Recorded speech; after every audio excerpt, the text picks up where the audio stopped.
I remember sitting in high school English, and we were required to read The Scarlet Letter by Nathaniel Hawthorne. I thought to myself, there is no way I can read this book and enjoy it. How does this apply to me? Same with Shakespeare. Sir, your fancy words do absolutely nothing for me. I don't have time to comprehend why a scarlet letter had to be repeated over and over again. Why are we reading these boring books?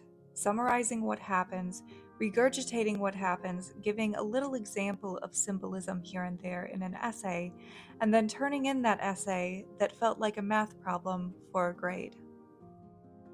All through school, I did not understand why we had to read these books, if they did not apply to my life. These were just fictional stories. But life is funny. Because what happens when you're all of a sudden in your 30s and your relationships are crumbling because you never read Jane Eyre to realize that you're actually Mr. Rochester? And what you thought was romantic was actually toxic. No, calling a woman a witch is not cute, even in jest. Keeping secrets and playing hot and cold. Flooding your interest with too much affection and demanding they love you back is not romantic. What happens when you realize that you cannot be who you once were after a terrible accident, and now must rely on someone to take care of you? But then you realize that the people you were surrounding yourself with only cared that you took care of them. They did not care about you. The Metamorphosis by Franz Kafka points to a need to find those who will lay down their life for you, or you will become a bug to those that now have to take care of you.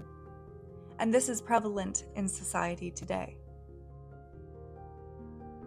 It's seen in the cycle of nursing homes, in hospital rooms where people whisper about how long someone has been in a coma for. It's in an office where the doctor sits a married woman with cancer down and tells her that she needs to be prepared to be alone, eventually.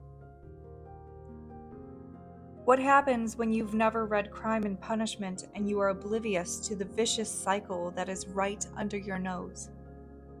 We tell people, even those we care about, don't drink, stop doing drugs, stop all your crime, get a job and get your life together. And we never ask why are those things happening, because we are not taught to. What happens when you've never read Brave New World?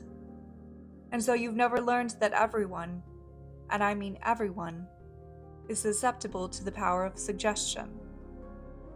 And if we gloss over that, we dive deeper into what we're initially exposed to until we become an extreme version of one side and can't even fathom listening to an opinion that differs from ours.